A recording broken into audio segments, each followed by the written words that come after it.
nos encontramos en otro lugar, bueno, proclive al pensamiento, a donde lo inteligente no se pelea con lo entretenido, a lo que podrían llamar algunos que lo que nos hace bien al cuerpo y a la mente no está en conflicto con lo que nos puede además hacer pasar un buen rato. Y este lugar es nada más y nada menos que la Universidad de Oxford. Y está hoy con nosotros un gran amigo, Garik Israelian. Bienvenido a tu programa. Gracias. Garik es un astrofísico, es una persona que se ha dedicado realmente a entender lo que es hacer un espectro y atinarle a distintas partes del universo. Pero con sus propias palabras, Garik, eres armenio, hablas ruso, hablas inglés, pero también practicas y te gusta el español. Sí. ¿Qué te parece si con tus propias palabras nos dices en este programa quién eres, a qué te dedicas, qué te interesa y dónde vives? Un poquito de ti, por favor. Sí. Bueno, soy astrónomo y considero de una de las profesiones más interesantes. Y nacido en Armenia y luego... ¿Dónde das clases?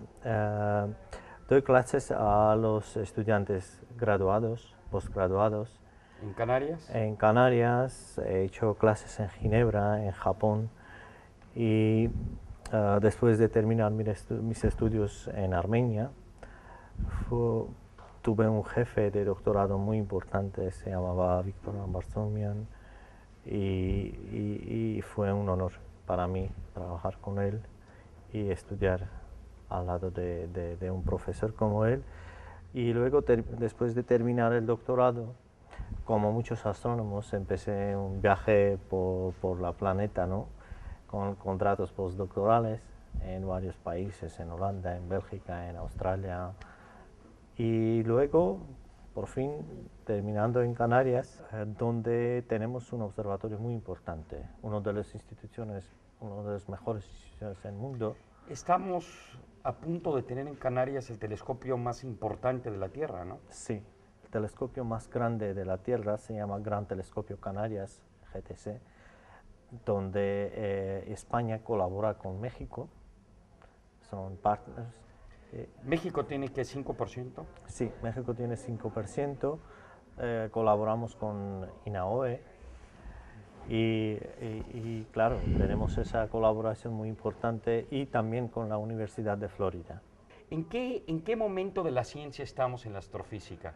Es decir, en 1000 años después, ¿qué diremos de estos momentos, según tú? Sí, estamos en un momento súper importante ahora, porque a partir de este punto, creo que dentro de unos años, dentro de 3, 4 o 5 años, vamos a descubrir primeros planetas como Tierra, gemelos de la Tierra, alrededor de las estrellas como el Sol. ¿Cómo? Qué interesante. Dentro de unos años. ¿De otros sistemas planetarios o de nuestro sistema solar? Otros sistemas planetarios conocemos. Hay más de 350 planetas descubridos, ¿no? Pero todavía no tenemos ningún planeta como la Tierra, gemela a la Tierra, en una distancia igual del su Sol como nuestro sistema solar.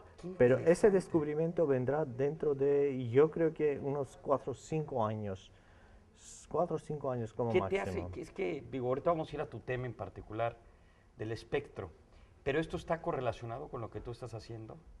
Sí, porque realmente yo hago espectroscopía de las estrellas, ¿qué es eso? ¿no? Espectroscopía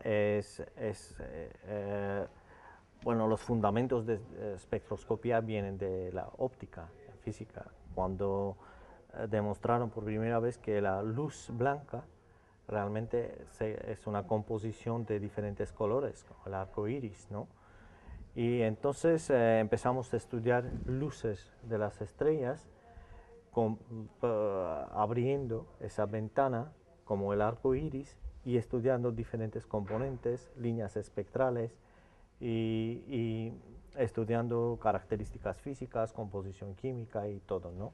En base de ese simple descubrimiento que realmente lo que observamos, la luz blanca, es una composición muy compleja de luces de diferentes colores, frecuencias y también líneas espectrales. Ahorita vamos a hablar de por qué esto es relevante y sobre todo con base en lo que una vez te escuché comentar, que decías que ahora ya no habrá que esperarnos con los brazos cruzados a ver si hay vida en otras partes, sino que aquí podremos hacer algo. Pero si quieres, con base en ello, ¿qué?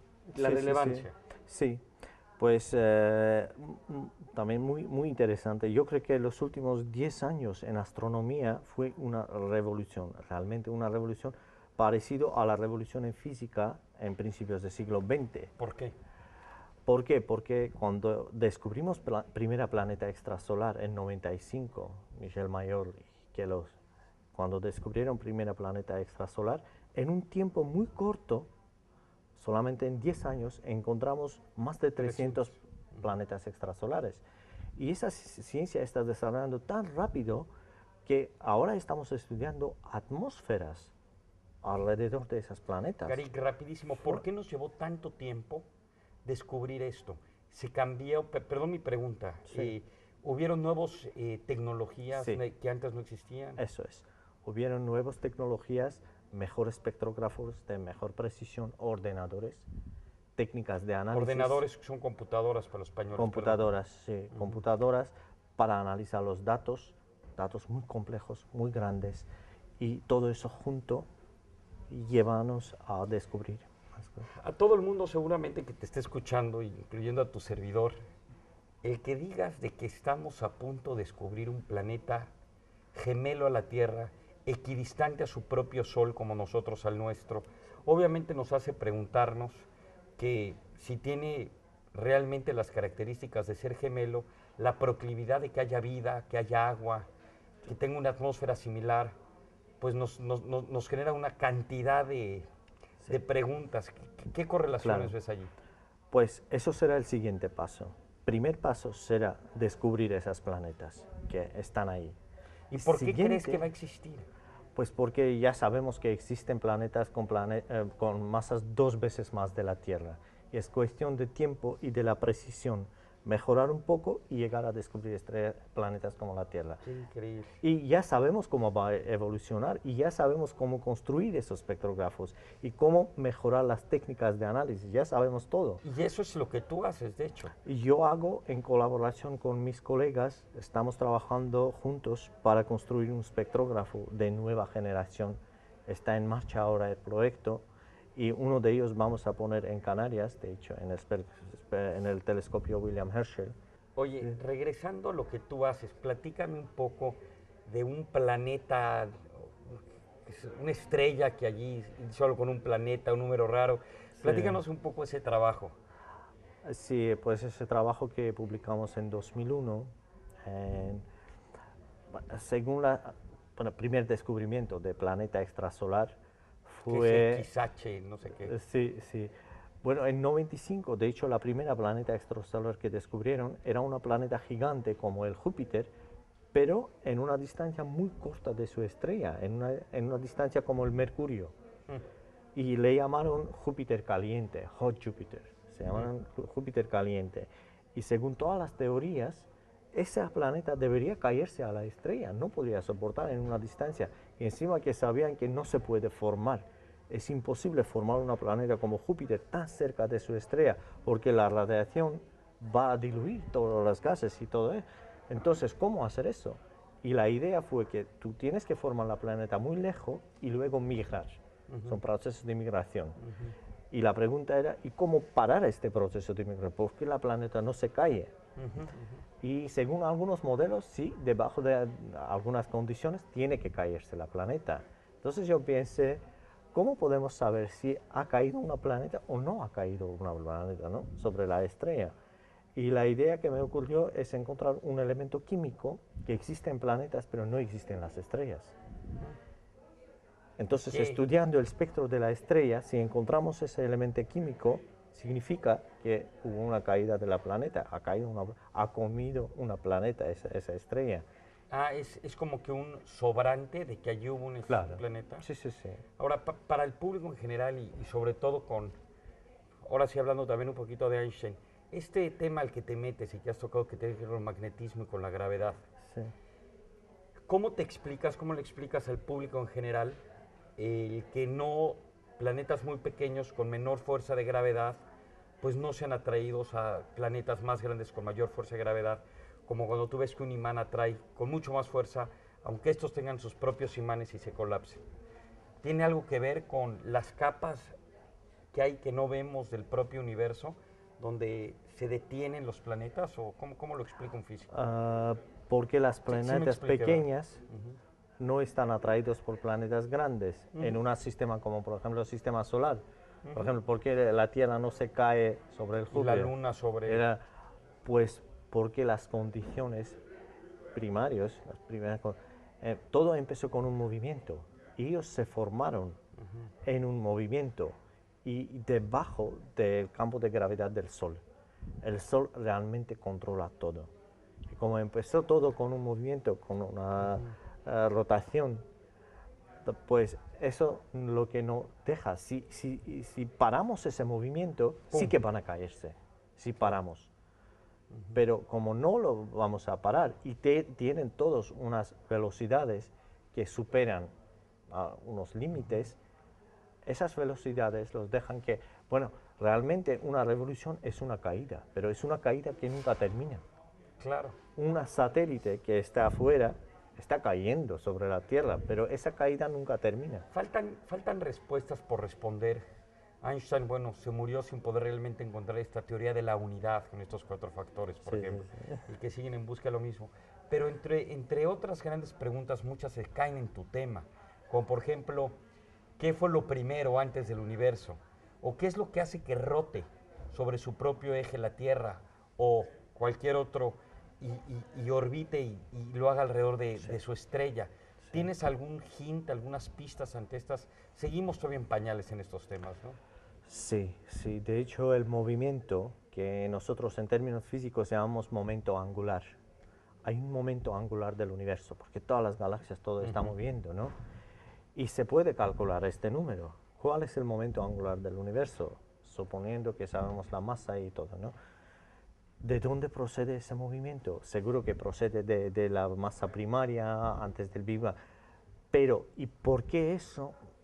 No vamos ni siquiera muy cerca de eso. Sí, y qué bueno reconocer y no responder inventando que a lo mejor, no sé, una hada madrina generó todo esto, ¿verdad? Digo, hay veces que luego nos vemos con cada respuesta de que no sabemos si tenemos que inventar muchas historias para darle sentido a la vida, ¿no?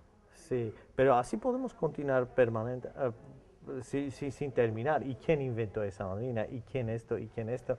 Y ¿Quién vamos sabe qué así. Pero lo interesante es que hay preguntas y dentro de ellas también empiezan a haber evoluciones científicas.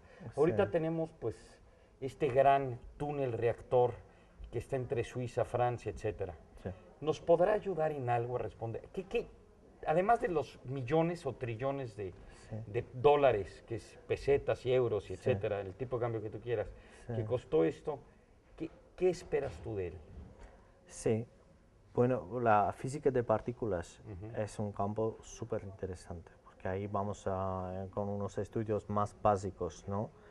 La parte aplicable, donde vamos a aplicar, por supuesto, que estamos intentando controlar reacciones termonucleares, pues crear lo mismo que existe en el Sol, que es más de 100 veces más eficiente y seguro que reacciones nucleares, atómicos, ¿no? Del uranio y todo eso, porque todo eso es muy peligroso, son elementos pesados radioactivos.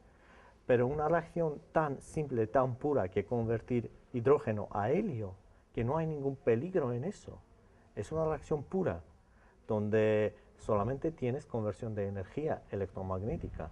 Si podemos llegar a controlar esto, pues exactamente lo que hace el Sol, llegamos a tener una fuente de energía sin límites. Qué increíble. Es que a lo que podemos llegar con todo esto. Sí. Y mucho se ha justificado que es también hacer ejercicios de cómo fue todo lo del Big Bang y que con toda esta fuerza a ver qué pasa con las partículas y la fusión.